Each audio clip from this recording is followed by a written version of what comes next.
Cricket মাঠে যিনি ছিলেন কঠোর ও নিরপেক্ষ আম্পায়ার, অবসরের 6 মাসের মাথায় তিনি এখন একেবারে ভয়ঙ্কর গ্যাংস্টার। আইসিসির সাবেক আম্পায়ার অনিল চৌধুরী এবার রূপালী পর্দায় ডন।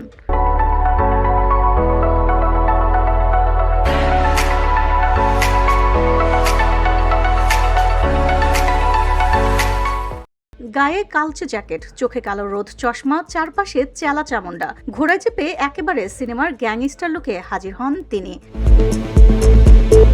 গত বছরের 27 সেপ্টেম্বর ভারত অস্ট্রেলিয়া ম্যাচের পর আম্পায়ারিংয়ে বিদায় জানান এই অভিজ্ঞ আম্পায়ার। এরপরে শুরু হয় নতুন এক চমক। গুলি তো চালেকি নামে একটি হরিয়ানভি মিউজিক ভিডিওতে তাকে দেখা গিয়েছে। ভিডিওটি পরিচালনা করেছেন সুমন গুহ, প্রযোজনা করেছেন এপিক ফিল্মসের নরেশ ঝা।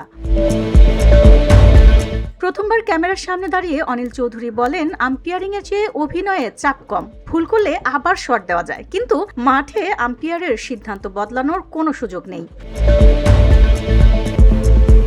2013 থেকে 2025 এই সময়ের মধ্যে 12টি টেস্ট, 49টি ওয়ানডে, 64টি টি20 এবং 131টি আইপিএল ম্যাচে আম্পায়ারিং করেছিলেন তিনি। ক্রিকেট মাঠ থেকে সরাসরি সিনেমার পর্দা, আম্পায়ার থেকে গ্যাংস্টার।